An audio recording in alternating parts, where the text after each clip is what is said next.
together, Be'ezrat Hashem. The first thing is source and halachot pertaining to the Simanim. That's number one. Number two, we're going to look at some insights into the symbolism of the Simanim. And then finally, because the Talmud doesn't actually speak about this one, we're going to spend time looking specifically at apple and honey, because that's perhaps the most famous one nowadays. Historically, I'm guessing, in Ashkenaz, like in Europe, out of all of the different simanim of beets, people didn't know where beets were, or didn't know if they always had carrots available, but apples grow very well in Europe, so therefore apple and honey was probably the most available, which I'm guessing could be why it was the most popular. So the third thing we're going to do at the end is to look specifically at that particular siman and some symbolisms with that one. Okay, so now we're going to start. Surprisingly, I have to say, when I learned this, I was surprised. The source of the simanim actually traces all the way back to the Talmud. So I like to say, let's say we have apple honey in Rosh HaShana, which is like a sweet custom. So Jews were having simanim on the first night of Rosh Hashanah, 1,500 years before they were doing Kabbalat Shabbat. This is 2,000 years old, people, the Talmud, and 400, 500 years ago in Sfat, the Kabbalists were starting with the idea of this prayer service, which we call Kabbalat Shabbat. It's just interesting to put things into historical perspective. So look at this. The Talmud tells us in source number 1, Omer Abaye taught, Hashta, now that we've established Simana Miltahi, that a siman is really a Hebrew for a sign or a hint, like lesamen is to indicate. What a sign. Yehei ragil in it, because we know that there is value to simanim. Yehei adam ragil, Yehei ragil inish, lemechel reish shata kara verubia karti silka v'tamre. People should on Rosh Hashanah eat kara verubia. These are like beets and selek, celery, tamri, dates, all different types of fruits, each one corresponding to a different blessing. People have a date, sheyitamu, like our enemies should end. We have silka stalku, nistalek is to be thrown away. I can't remember the text for each one, but each one is sort of a play on the word. You have a selek is celery, listalek is to be thrown away. So yistalku, our enemy, should be thrown away, and I do that by eating celery. A carrot carrot in Hebrew is gezer. Gezer is also a decree. So the God should give us good decrees. I'm going to eat a carrot, and then think, gezer, gezerah, and then I'm going to link those two. That's really the idea. It's all puns on various foods. But that is not like a cute idea from 50 years ago. It's mentioned in the Talmud, and we still do it now. Okay, so from the Talmud, we go to the Bet Yosef. In our previous location, the Bet Yosef was right next to us. But I think here, he's in that corner over there. The Bet Yosef is Rav Yosef Karo. So Rav Yosef Karo writes, Masha Katavi quotes the Talmud. Rav Yosef Karo wrote a compendium of halakha. Before he wrote the Shulchan Aruch, he wrote the basis of halakha. So I learned the Shulchan Aruch if I want to know the bottom line in halakha, but if I want to see the halachic process from the Talmud to the Shulchan Aruch, to the bottom line halakha, I get that in the Bet Yosef. So if ever you do halachic research, the book to read is the Bet Yosef. Most people, when they study for smicha, I was talking to somebody else about smicha today. If that's what you do, the Bet Yosef is the book. So he takes this piece of Talmud and then puts it into some sort of halachic process. So he quotes the Gemara, and then he continues. Katav HaMordechi. Mordechai is a Rishon commenting on the Gemara. Bereish Rosh Hashanah she'yehei min hagenu shel Rabbeinu Ahai lomar al kol davar v'davar ke'in ma shekatav Rabbeinu. So he says, the Mordechai, who was at the end of the Gaonim, the beginning of the Rishonim, wrote that Rabbeinu Hai Gaon, this is the 200 years after the completion of the Talmud, he would say on each thing, Ka'ein Masha Katav Rabbeinu Alakra Katav Shiomar Yikra Gazar Dinenu. Like what we said, each one is like a play on the words. Take the name of the item, and then with a play on words to turn it into a blessing for us over Rosh Hashanah. You follow? Aval midivri Rabbeinu eini Rosh Tzarech lomar shum davar ela samotam advarim romez alin al ha'inyanim ha'im. However, he says you don't necessarily need to. It's not a prayer. I'm not davening on this carrot. I'm eating the carrot, and some people, for them, just eating the carrot is sufficient, but you don't need to make the statement with it. Then he quotes Abu Draham, also a Rishon, and he continues, Sheyesh omrim b'lashon tefillah. Some people don't just have the gezer, but they turn this experience into a prayer. And they don't just say, this should happen, but say, Yehi ratzon milfanecha, Hashem Elokeinu ve'Elokei Avotenu. That is not just a hint, but I'm actually praying to God. So I say, you have a pomegranate, and we say, Yehi ratzon, may it be your will, God, that my merits this year should be as numerous as the seeds of the pomegranate. So there seems to be a debate among the rabbis. Is it just a sweet idea to have like a carrot, a pomegranate, beets, or is it like a vehicle to pray to God? Nowadays, I think we view it as a prayer, not just as a hint, but we do say Yehi Ratzon. For each thing, it's an opportunity to elevate that meal into like a prayer service. No, that's a bit too strong. It's not a prayer service. But I'm using these various simanim at the meal as a way to focus the Rosh Hashanah meal. We might just add in brackets here, but I think I've mentioned it in the past. Rosh Hashanah is a very, very difficult day to navigate. Maybe even more than Yom Kippur. Yom Kippur, you've got your mindset for Yom Kippur. But on Rosh Hashanah, you pour out your heart and davening here, and then you have like a Yom Tov meal.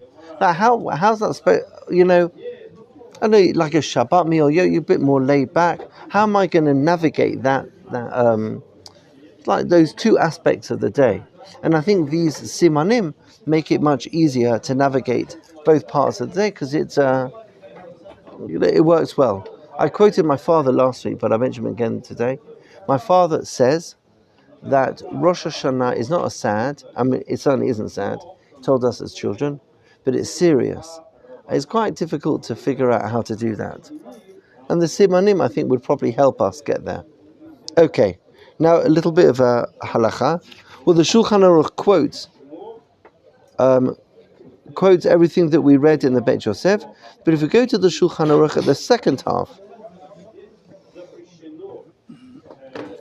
if you go to the second half, V'yesh noagim, there are those people who are custom le'echol tapuach matok bidvash. Some people have a custom of having an apple and honey. Now, the apple and honey was not mentioned in the Talmud. It also wasn't mentioned in the Bet Yosef, but it is mentioned in the Shulchan Aruch. The custom is not just anything, but nowadays a lot of people have the apple and honey, and they say, Shetit chadesh aleinu shana tova mutuka, they should have a sweet new year. Now, I just want to mention one thing about the apple and honey, and we're going to talk about this later. Apple and honey is the only one of the simanim that doesn't have a play on words. Meaning that gezer is a carrot, shigzur aleinu gezerot tovot. The rimon, shirbu aleinu karimon. We should have many merits like a rimon. Here, we're just having an apple and honey. We're saying we want to have a sweet year, but the word isn't integrated into the prayer. You follow? We'll come back to that later. Now look at this. And this follows now the Abu Draham. V'yesh ochlim limonu. On 1 second. V'nogim. Where am I up to? Oh, I want to go to the Mishnah Berurah. I'm sorry. The Mishnah Berurah after the Shulchan Aruch. He says this Yehi Ratzon. The Katav, I don't know who that is, B'Shem Hashla, Yitorer Adam B'Tshuva K'Shiomer Yehi Ratzon, V'Yitpalel Azeh B'Lev Shalem. According to the Mishnah Berurah, it's not just Simanim, but it's actually a trigger to pray to God. Okay, that's part one halakha. I just want to add two more little halachic pieces to our discussion. There is, as you might know, a little bit of complication about what brachot do you make. And when do you say the Yehi Ratzon and when do you not say the Yehi Ratzon? So in general, there is a halachic principle that when you make hamotzi, assuming we make kiddush, right? You make kiddush, and then you say hamotzi, and that's really the beginning of the meal.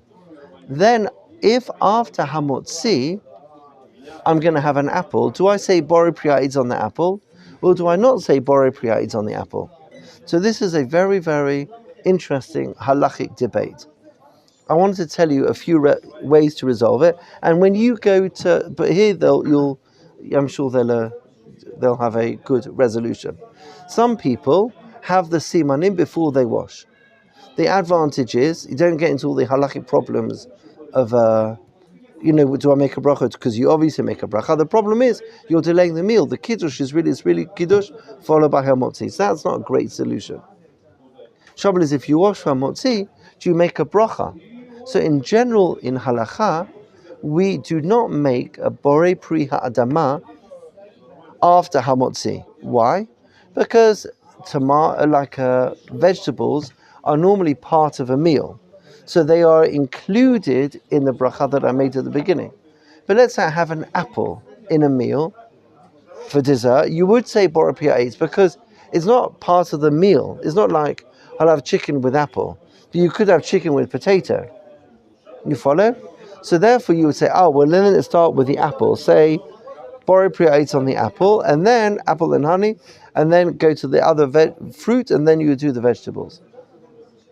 But the problem with that is that if you have an apple, one of the other simanim is a tamar. Tamar is one of the fruits that Israel is being praised for, and therefore I shouldn't say borei priya'ids on an apple when I have a date with me, because dates is one of the fruits from Israel. Therefore, the best way, if there are dates on the table, is to pick up your date, check it's clear, no insects. Say borei priya'ids on your date, then eat your date, and then say Yehi Ratzon on date, and then you're good to go for the rest. Because after that, if there's ha'adama, that's included, obviously. There's no mezonot that's part of the simanim, and then you're good to go. Is that clear to everybody? Yes. If you don't have dates and you only have apple and honey, there's another question about how much honey you should put on the apple. If you dunk your apple into honey, such that you can hardly see the apple for all the honey, then it's more honey than apple, in which case the bracha is charcoal, in which case you haven't got the problem, and then you would just eat the honey with a little bit of apple on it. You follow? So those are just a few things to think about when you're doing these brachot. In general, I'm just trying to think about how we do it at home. In general, I think we normally say the Yehi Ratzon, apart from on the first thing, like let's say I have my my date, so I would say borei priya'ids on the date, then I would eat the date, and then I would say the Yehi Ratzon. Because if I were to make the bracha borei priya'ids on the date, and then say the Yehi Ratzon is a gap between the blessing and eating the date. So if I want to say ha'etz, eat the date, and then say the Yehi Ratzon. You could say it's not a gap because it's sort of preparing to eat the date. But since you can equally say the statement after eating it as before, it's better to eat the date and then say the Hiratzon, and then once you've done that, that's what people tend to do for all of them. Okay, is that clear to everybody? Okay. Now I want to talk about the second point is the symbolism of this. And the truth is, I actually want to start with Shlomo Karlebach, who is on the next page, who talks specifically about the Simanim, and then after that we'll go to Poland, to the Shem Shmuel, where he talks more generally about hints. Okay, so Shlomo says this. Wait a second, before we get to this, anyone got any questions? Hakol Barur? Everything clear? Nothing confusing. Oh no, why is that? Well, the inyan is like eating the apple with honey, apparently. Yeah.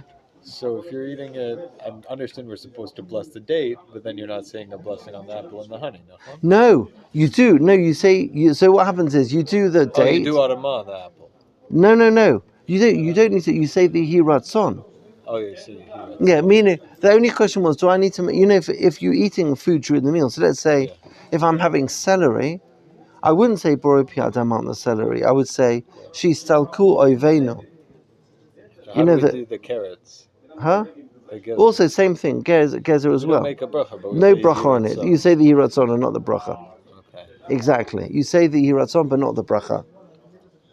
The only question is concerning the fruit, because generally ha'etz is not included in hamotzi. So, Rabbi, in this case you have to say for... Oh, thank you so much for asking a question. Yes. So, here at home we say for date, but for apple itself we saw Tama doesn't say that. We say the bracha for an apple is ha'etz. We say also. No, because once you've said it once, it counts for all the fruit on the table. But you say like the fruit is not considered a meal. Yeah, correct. So I wash for hamotzi, and now I'm gonna sort of covered all the brachot that I might say in the meal, apart from things that I generally don't eat in a meal, like the date. Then, so I make hamotzi. Then after hamotzi, I pick up the date and I say borei pri ha'etz on the date. Then I eat the date, and then I say yehi ratzon, whatever the yehi ratzon is for the date. Then I put down the date, and then I pick up the apple, and then I eat the apple. I did the apple, but I don't need to make a bracha. I just made borei pri ha'etz on the date. But when you make a bracha on the honey, if it's more honey than date. Yeah, but then I don't need to, because it's charcoal on honey, and charcoal is covered by the hamotzi. And borei pri ha'adamah? Yeah, also covered by hamotzi. It's only ha'etz, really. Sometimes the summers are not, let's say cakes. Cakes after a meal is a bit complicated. Ice cream's also a bit complicated, even though it's charcoal, because you don't normally have ice cream with your chicken. It's also what you would normally have with the meal. But in general, all of the other simanim are generally eaten in a meal. And therefore the only problem is the apple and the date. But I'm just saying we'll make the bracha on the date rather than the apple, because the apple is, one of them is from Eretz Yisrael and the other one isn't. So it is a debate whether to say the bracha for the dessert. What if we have an intention before the entire meal that we will have this dessert? Because it's sometimes stating that before the entire meal, saying hamotzi that we want the dessert with the meal. Like consider it part of the meal. We don't have to say the bracha then. Does it apply for apples as well? And, ha'etz in general? That's a very good question.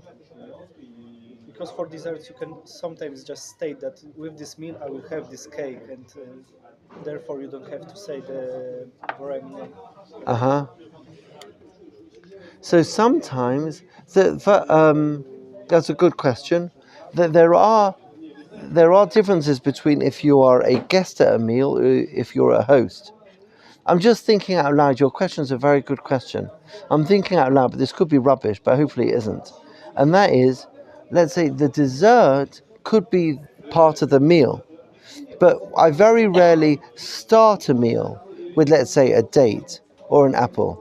So it could be that at the end of the meal, sort of, that's a natural progression of a meal. So I know that my meal is going to be, like hors d'oeuvre, main course, dessert. That is my meal. But if my hors d'oeuvre is really something that's not normally an hors d'oeuvre, but I'm just doing it, because of all the simanim, so then maybe I would say a bracha. I'm trying to distinguish between your cake at the end and my date at the beginning. And I'm thinking that your cake at the end, or whatever it is part of the meal. It's like part of the package, which is the meal. But these simanim, they're not really part of the meal. I mean, they are, but they're not. They're They take place at the same time, but it's not the different. usual. Yeah, especially according to the position that we saw, that is sort of a prayer. That I'm saying, I'm not eating a date because I want to have a date. I'm eating a date because I want to say Sheyitamu Soinenu. I'm not eating the carrot because I want carrots. I'm saying because I wonder, I'm speculating. That could be the reason. But I don't know. Good question. Okay. Any more questions? Oh, how are you doing? So this is what after we do the motzi. This is, yes, correct, exactly, after Hamotzi. Because I've been in the family, when I was invited before, they would do the simanim first, and then after they will do the motzi. I know a lot of people do the Simanim before Hamotzi, but I wonder whether, like in terms of having a break between Kiddush and Hamotzi. So we do it in the meal and then make this bracha on the date to sort of solve that halachic problem. And the alternative is to do this all before the meal, and then you make a bracha on everything. Okay. Yeah, exactly. Those are the two ways to resolve it. We chose to wash first. Why can't you do the simun after the meal, like as a Monday? Oh, that's a good question. Don't know. It seems like this wouldn't be an issue. So I'll tell you, when we were kids, I don't know if anyone else knows about chutzlaros. When we were kids, we would only do apple and honey. Yeah. Like in London, we were, when I was a child, so it wasn't like such a big event. Now in Israel, they make a much more bigger deal. It's and I'm just speculating for myself now. As children, where in England, you would wash hamotzi and have a little bit of apple and then get on with the meal. It wasn't like 20 minutes of this and that and the other. But then that was sort of established. That's the way we did it. We would always kiddush, hamotzi, little bit of apple, and then start the meal. But nowadays, once we still do kiddush, hamotzi, and now 20 minutes of stuff. But because the structure was created at a time where there was only one little thing, and we never switched it around. You know what I mean? Yeah. Like it gradually got longer, and we didn't notice. When I was a kid, the apples and honey was the whole thing. Yeah, It was like what I knew about Rosh HaShana. You hear the shofar and you eat apples and honey. I know. So for me, like the date thing, I don't have so much a personal connection to it. Okay, but this year, this will be your date year. Okay, This will be your. We have new things. Assuming they have dates here. I mean, assuming that's part of the No, it's- Rosh HaShana. Well, you can ask something. Yes. How are you doing, Mashlomcha? All is well. The Good. best it could be. Oh, that's really quite good. Yeah. I probably have a little bit weird question. It happened. Those are the best. It happened to me that the dates were not available. And instead of that, we were served grapes. When was that? This was in. I can't tell you where. Otherwise, Secret location. it's a secret location. Yeah, that's way. In the country where the kosher stores are not available, generally speaking, at all, and you cannot get the dates on time. That's so cute. And the dates you cannot get because most of them sold brought from Iran. So for many reasons you cannot have it on the table. Right. So all of these, none of them are. It's not like matzah on Pesach, where it's a mitzvah to oraita to have matzah. Here, it's more about enhancing my Yom Tov meal with, like with hints. Like that. I'd like this and I'd like that. I don't think that it's critical. You just have to think of a good phrase to say with. Do you know what people do? No, there's people used to have dried out grapes, raisins. Oh, I'm so embarrassed to even say this. It's a joke, everybody. Raisins with celery. No, that's because it's ants on a log. With peanut butter? No, do you know why? Why? That we should be blessed with a raisin salary. Isn't that terrible? Isn't that terrible? So you could have done that year. Anyway. I think for what I What want. about the weird question? The weird question was what to do because you know what you have Dates book. on the same table. You have an avim, you have also limon, you have also. So there's an order. There's an order within the 7. Eretz chita u'sa'ora, gefen, te'ina, rimon, eretz, zeit shemen u'dvash. I think the grapes come first. Right. And also a long time ago, another part of the tricky question, I learned, unfortunately I don't remember where it was exactly, but it was in the process we were diving in deep. Diving? Oh, not literally. Not literally, diving in deep into the Hilchot Nitlat Yadayim. Okay. And if I'm not mistaken, I might be, because I don't remember this clearly. There was a situation that described that we also sometimes do, or it was debate whether or not to do the Nitlat Yadayim before taking grapes, particularly. Yes. So that's something else. There is a halacha that for some reason people are not particular about nowadays. We wash our hands for bread because we want to remember how people would wash their hands, the Cohn would wash their hands before eating the bread. And I don't want to forget they did, so therefore we do that. They would also wash their hands. The tumah can transfer through water. So if I ever wash grapes and they're wet, so then when I touch a wet grape and my hand isn't tahor, so that tumah transfers from my hand via the water onto the grape. So for fruit that it's dry, there's no need to wash your hands. But for fruit that is wet, I do wash my hands.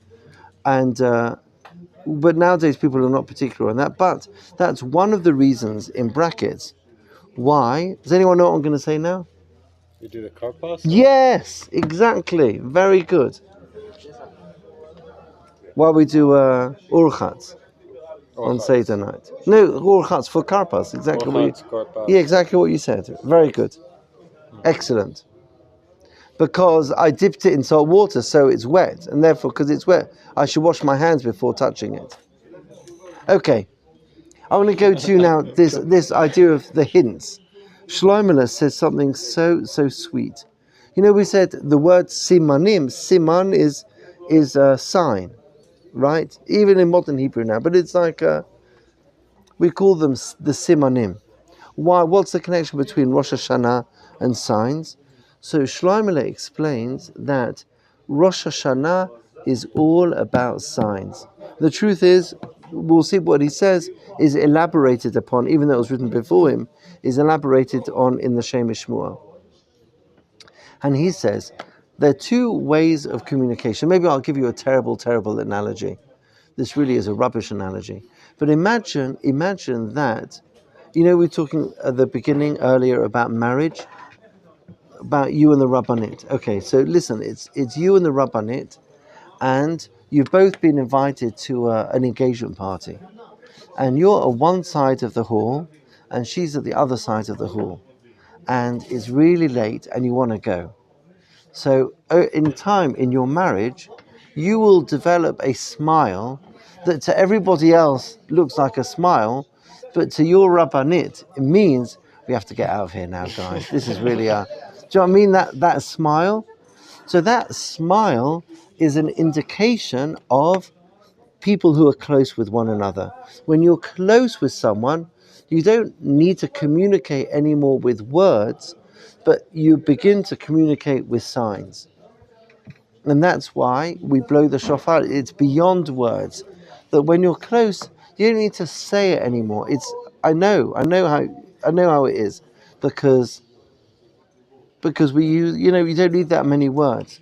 When you first get to know someone, so you send them an SMS. So it's like, I don't know, very, very long, like paragraph after paragraph.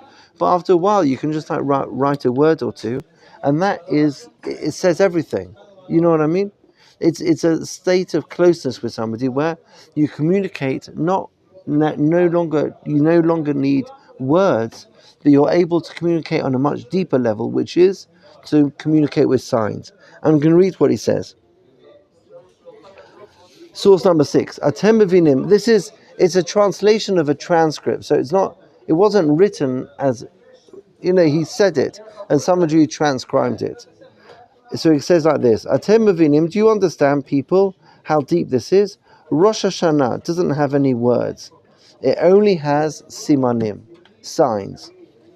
Tkiyat shofar. When we blow the shofar, it's a sound, but it doesn't have any words.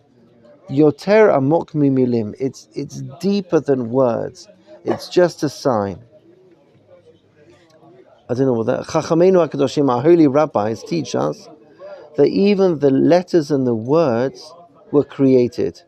They were created at the beginning of time. Aval, before the creation, there were no words. And you know what there was before the creation? There were just signs. Oh, look at this. This is cute. Atem yodim chaverim. Friends, when you love someone very deeply, you don't give them words, you give them signs. Noten lo simanim vehem amukim mimilim.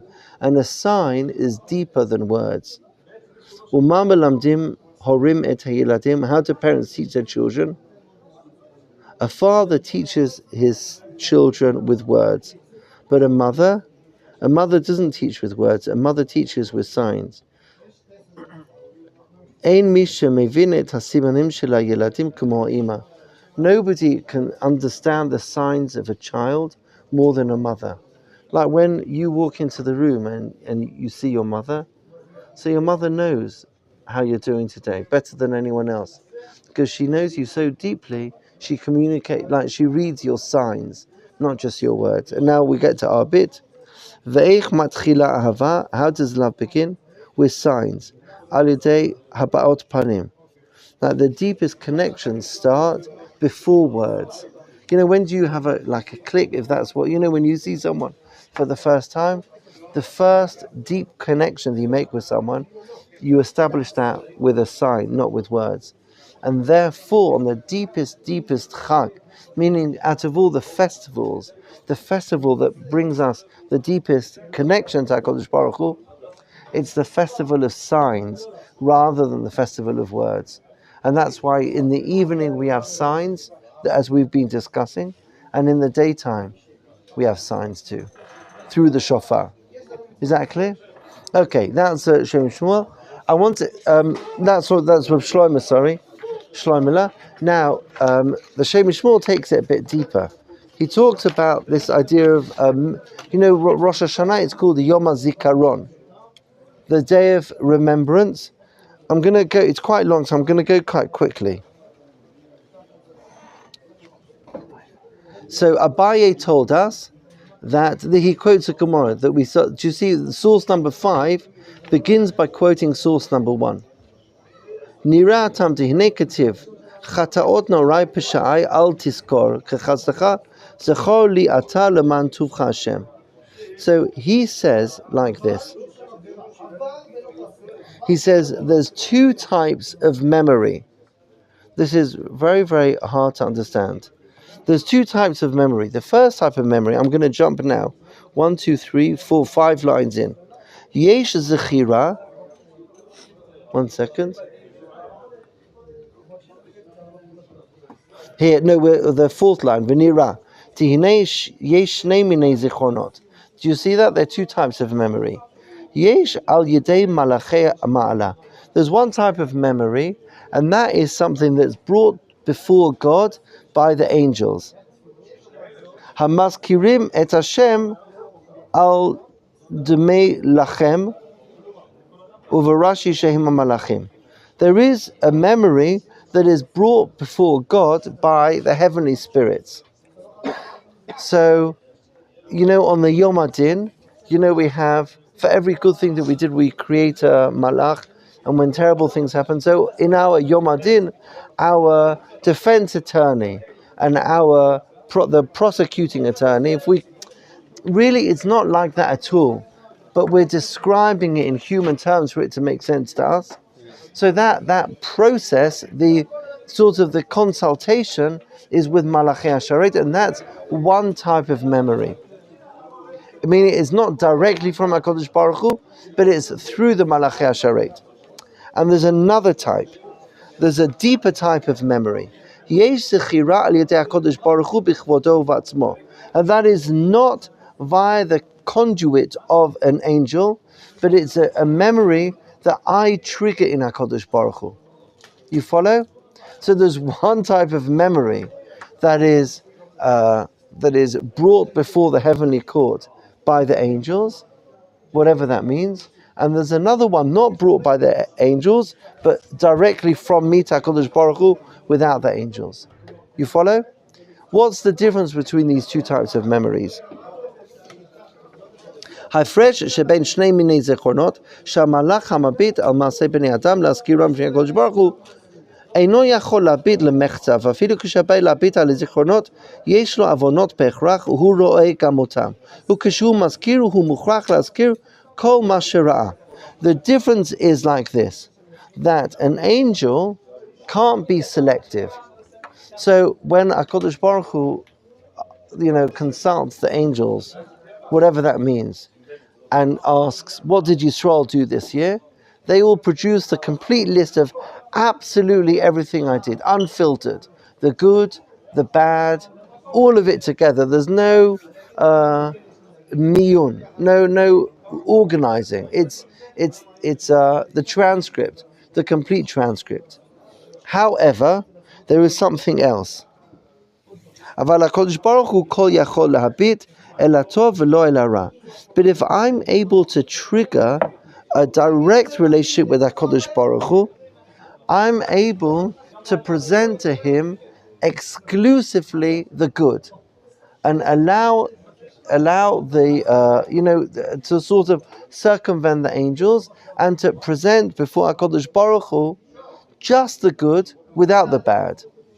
And he quotes a pasuk that we say, Zocharti lach, Hashem says to us, Zocharti lach chesed nu'orayich, the kindness of your youth. Lech tech acharai bamidbar, be'eretz lo zurua. That HaKadosh Baruch Hu remembers how we followed God. We followed God in the wilderness, in the desert. That's a prophecy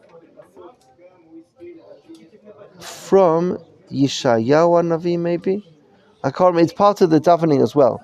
Now, when we say God remembers the good, the kindness of our youth, I don't want to say terrible things about the Jewish people, but it wasn't all perfect in the desert. You follow? But because somehow the Jewish people triggered that memory, therefore it was only the good and it wasn't the bad. You follow? I'm trying to think of like an analogy. Sometimes, you could have had an event as a child, right?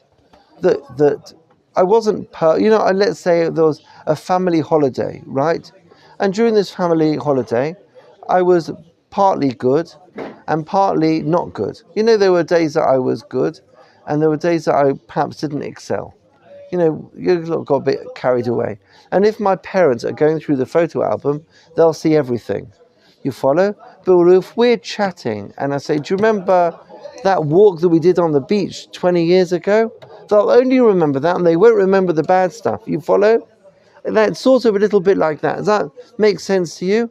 That I have the possibility through through my connection with HaKadosh Baruch Hu, to highlight the good, not to rely on the report that he's going to get, but if we are in conversation, kivyochol, with HaKadosh Baruch Hu on Rosh Hashanah, I'm going to highlight the strengths. And I'm able to do that when I speak to HaKadosh Baruch Hu in a way that would not happen if I left it to Malachei HaSharet to judge me without my intervention. Does that make sense to you? Is that clear to everybody? V'zeh she'amar katuv chataot norai upesha'ai al tizkor. Don't remember that. Remember the good things. Now, how can I do this without the Malachei HaSharet noticing? Or, without, triggering their memories? And I do that with hinting. That's the Simanim. That's basically, when I speak to HaKadosh Baruch Hu, I want to focus on the good. And I don't necessarily want to remind him of the stuff that didn't go well. And I do that by circumventing. And how do I circumvent them? By not focusing on the whole package, but by speaking to HaKadosh Baruch Hu with Simanim.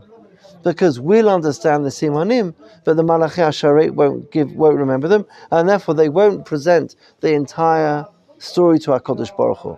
Now this is all a very, very odd mechanism, really to echo, I think, very much what Shloimeh was saying in what he was speaking about. I want to maybe present what I think the Shem Mishmol is saying, but in a totally different context. I think that what he's saying is that Rosh Hashanah is a day of heightened God consciousness, that I am more aware of HaKadosh Baruch Hu in my life on Rosh Hashanah than I am during the rest of the year. And I can communicate with HaKadosh Baruch Hu on Rosh Hashanah in a way that is not, that sort of the surround, the ma'atefet of my life doesn't allow me to do that the rest of the year. We're sitting right next to Olat Ra'aya by Rav Kook. Everyone knows in the introduction to Olat Ra'aya, Rav Kook says something very, very powerful about the idea of tefillah, about communicating with HaKadosh Baruch Hu in the introduction. He says like this. He says, my neshama, our neshamot, are constantly praying to HaKadosh Baruch Hu. That's all they're doing. They're davening all the time. So why am I not I'm not there all the time because of all the background noise. A bit like if you're listening to music and then a truck drives past, I can't hear, the music didn't stop, but there's a truck. So there's a lot of background noise that prevents me from hearing that conversation that's going on the whole time. And then let's say on a regular day, it goes down from 50 decibels to 10 decibels, let's say. So I can hear much more, then I can daven, shacharit, mincha, mariv. And then you have a Shabbos, it goes from 10 down to 5. And then you go to Rosh Hashanah, and then it's silent. So the neshama that's always davening is just I'm raising my God consciousness, but not because the God consciousness is going up, but because all the background noise has gone down. And it's a day to communicate with HaKadosh Baruch Hu. And I think that's what the Shem Mishmol is talking about over here, that I have this opportunity to communicate. Don't leave it up to the Malachei HaSharet, because when they do it, they'll tell the whole story, and I want HaKadosh Baruch Hu to see the good. You follow? And I think the Shem Mishmol does two very powerful things by presenting this model. First of all, it forces us on Rosh Hashanah to focus on our strengths. I mean, I'm not going to spend Rosh Hashanah thinking about I messed up here, I messed up over there. Hafuch, my goal on Rosh Hashanah is to present the best possible me. And it can work because we're communicating, that we're circumventing, we're talking directly. You follow? That's the first point. In terms of my agenda on Rosh Hashanah, you follow, is to present the best possible me, to circumvent what others might be saying. That's number one. And number 2 is the Simanim on Rosh Hashanah. So I think if we take this idea of the Shem Shmuel, of this heightened God consciousness that I have on Rosh Hashanah, and link it a little bit with Rav Kook. So when I finish davening on Leil Rosh Hashanah, right, and I go down into the Chadar Ochel, it's not like a Wednesday night supper. It's Rosh Hashanah. That's not a carrot. Call that. That's not. That is shigzeru aleinu gezerot tovot. That is the kli with which I'm going to ask HaKadosh Baruch Hu to give us, like gezerot tovot. That's not just an apple or honey. That is a kli to ask HaKadosh Baruch Hu for this or that. You follow?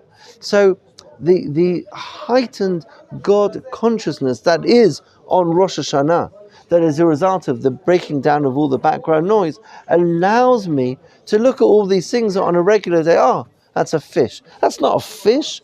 That is shigdula rov b'karav. That's all the brachot. You follow, and therefore I'm channeling this heightened God consciousness to communicate with HaKadosh Baruch Hu at every single stage of the day. Atem shomim et zeh? Okay, that is Shem Shmuel and Reb Shloimeh. That is the end of part 2. Any comments, questions before we get to apple and honey? Oh, good. Pilpel. Okay. Oh no.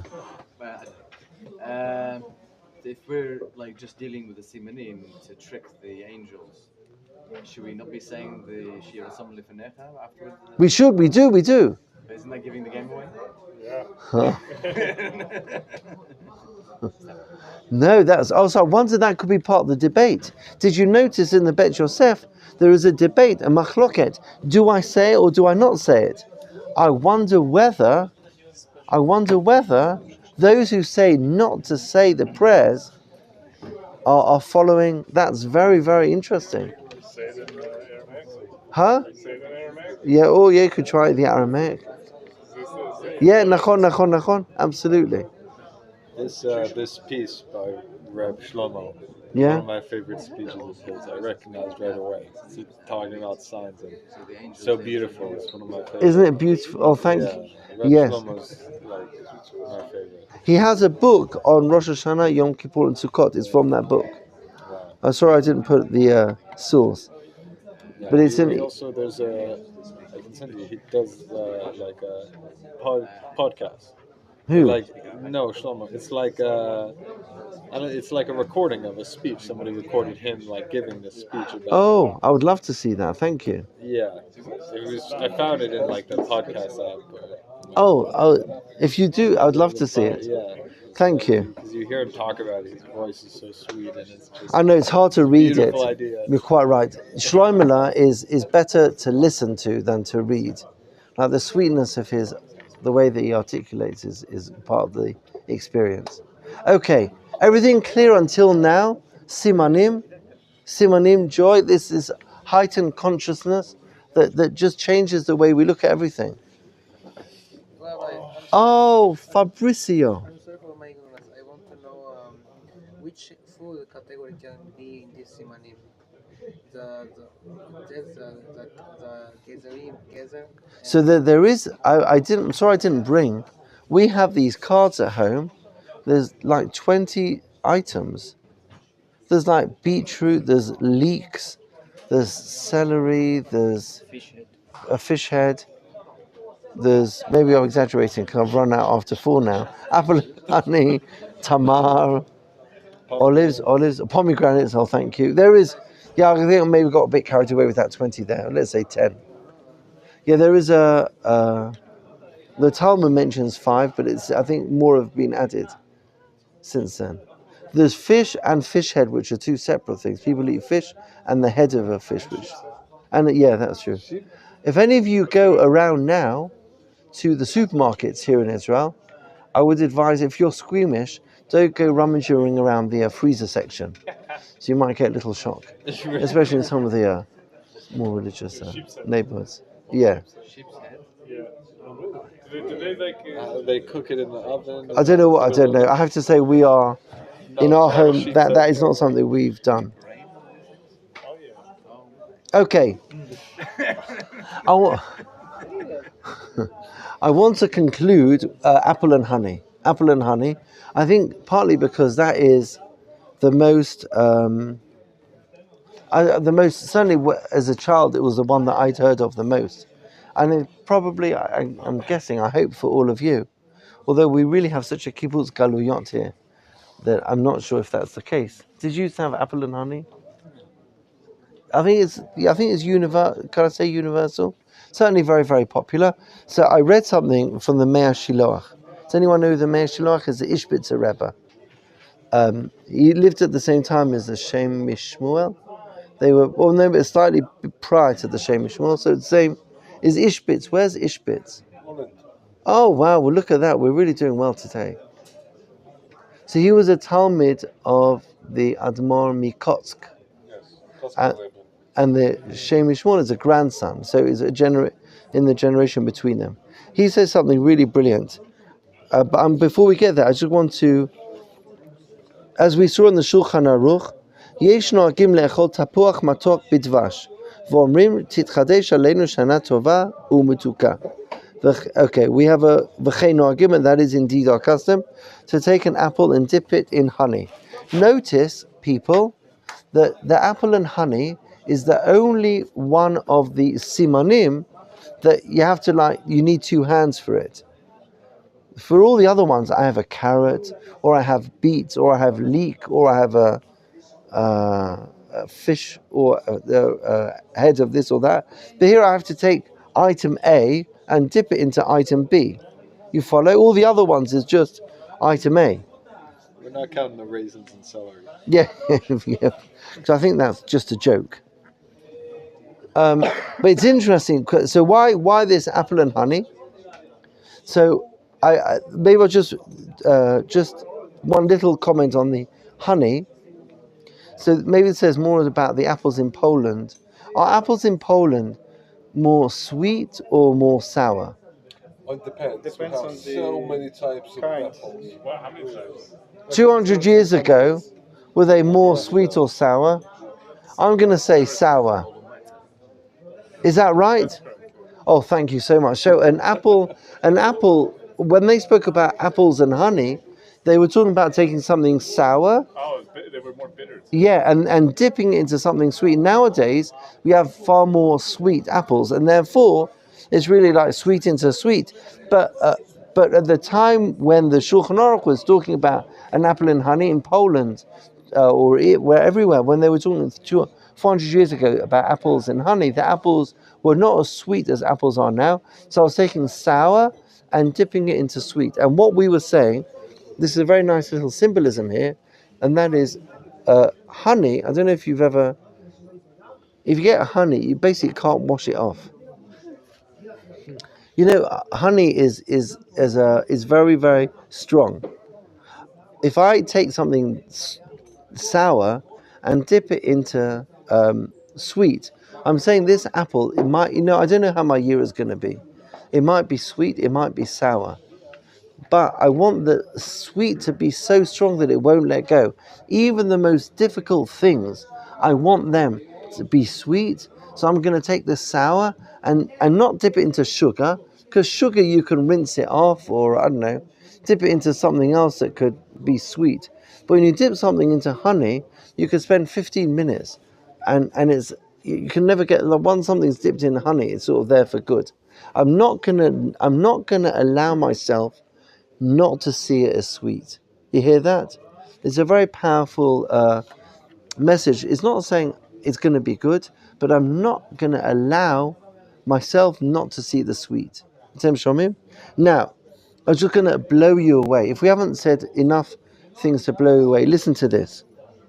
Why dafka an apple and honey? Huh? Yeah, number 8. Yeah, the Maharil. Maharil is a Sefer Halacha from the Rishonim. We learned him last week concerning Tashlich.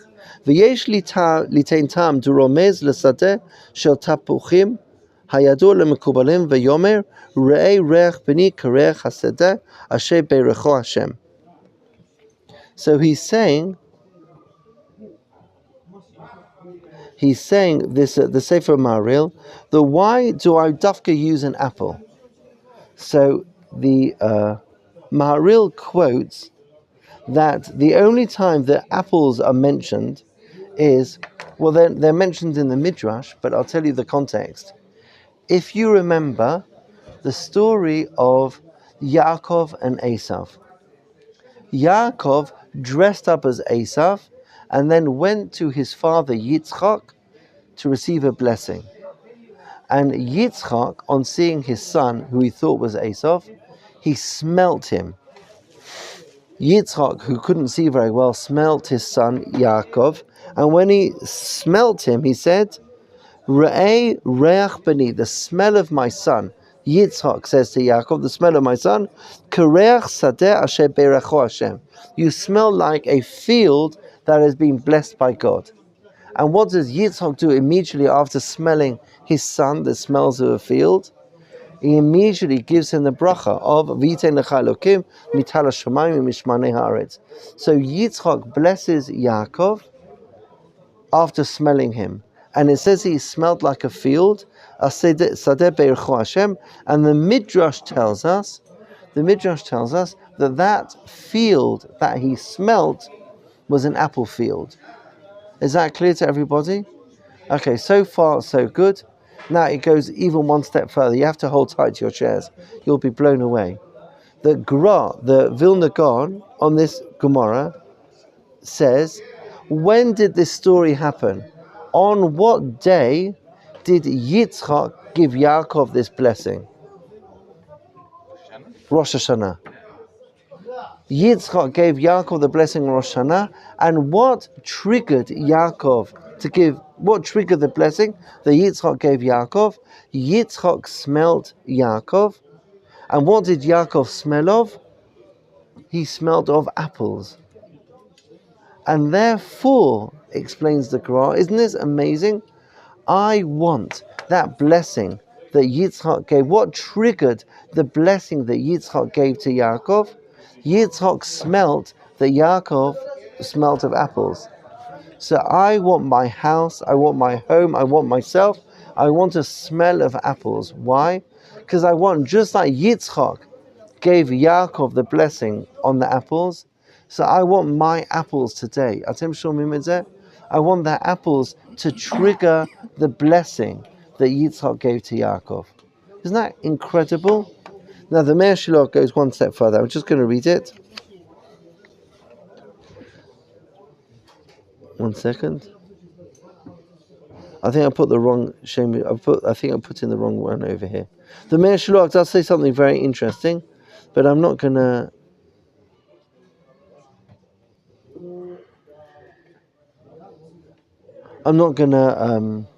Maybe I'll just explain very quick. He talks about different types of fields. A field, in general, is a place of hefka. You know, you can go wherever you want.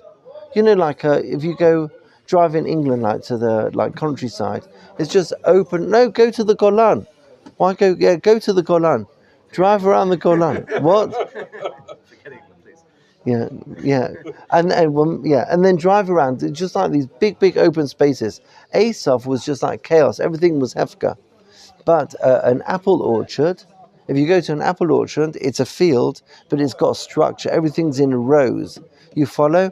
So Esav was like this open field, ish sadeh, but Yaakov was sadeh asher berecho Hashem, and once the sadeh asher berecho Hashem, it's an apple orchard. And therefore, our apple eating on Rosh Hashanah is because there is a connection between the apples of the field that Yitzchak smelt in Yaakov, that happened on Rosh Hashanah. The smelling and the blessing was on Rosh Hashanah. I want to trigger that for ourselves, and that's why the apple and honey are such critical parts of our Rosh Hashanah experience. So I want to summarize. We said 3 things. We spoke about the basis, the history of Simanim on Rosh Hashanah, where it all came from. It came from the time of the Talmud, and then it was codified into halacha. We spoke very briefly about whether you eat the fruit first and then wash famotzi, or you wash famotzi and then you eat the fruit. Which fruit do you eat? have your date, you don't have your date, or when do you have your grapes.